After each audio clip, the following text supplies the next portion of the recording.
Good evening, Movie Club Strikes Back. It's me, Jenny, again. I am still catching up on my Movie Club Strikes Back videos, and this is going to be a super quick, edge of my brain review for Sepp Lieberman's, Matt Lieberman's pick, which was Hustle and Flow.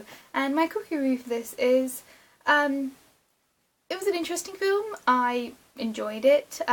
It's not really a genre of movies or had many themes that I'm particularly interested in. I wouldn't have watched it without it being picked for Movie Club, and I'm not sure whether or not I would want to watch it again.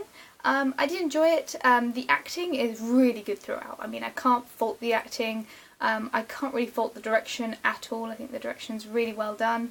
The way they've worked in the music is very well done, the way you see a lot of the music build up and then come back in at the right places, so you kind of get an overall theme. I really like the metaphor, which starts with this big monologue at the front, which is about we're kind of like dogs but we're not dogs, which basically is all about trying to find a higher purpose, not necessarily without God, but you know, trying to find a higher purpose. I don't know whether or not they are talking about deities or just finding a higher purpose in human existence, which I think is more what this is about. It's about, you know, going through life and, you know, trying to live the dream and trying to do what you want to do, not necessarily what needs to be done on the day-to-day. It's not about the hustle, it's about the flow, it's about the living your life because you want to do good things, not living your life because you just have to chug along. And that is set into the background of a character who is a pimp and a drug dealer. And there is a lot of stuff that I relatively enjoyed in this film, but I didn't really like the main character. I understand that he was empathetic. The acting, as I said, is phenomenal, so you do root for this character. The writing is pretty good, but I do have trouble empathising with characters that, you know, do things like dumping people, because even though they do put in a lot of effort to try and make these characters complex and you root for them, it's just kind of a shitty situation to watch. But I enjoyed it. Rap music and that aspect of American culture isn't really something that I'm that familiar with or that interested in, but I enjoyed the film. I think if you like rap music, if you like that type of flow, then go watch this film. As I said, acting, directing is really good throughout. You really get the tension build up where you're like, something's going to go down, something's going to go down. Oh, everything's good. Oh no.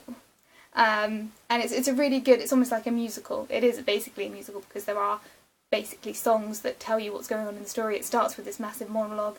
It's a musical set in a grimy, dirty environment, in kind of like in a rap world. You know, I think, I haven't actually seen 8 Mile, but if you've seen 8 Mile, I think probably these two films fall closest together.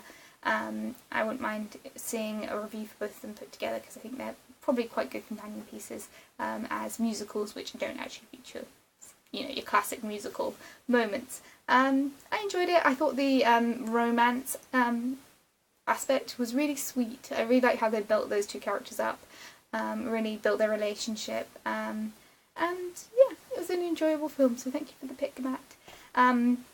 Of the two of your picks that I have watched, I can say definitely very, very different experiences. Hustle and Flow versus Wild Wild West.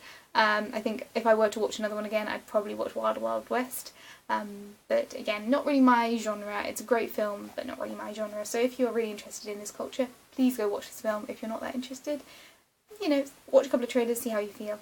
Maybe listen to a couple of the rap songs that are featured in this film, which I think were then, you know, put into actual print, as it were.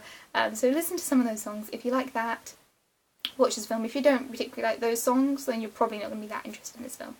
Yeah, I hope this very scrambled, repetitive, rambly, I'm out of practice review was okay for you, and I perhaps said something useful. Feel free to comment down below, and I'll probably see you as soon as I have got this video uploaded.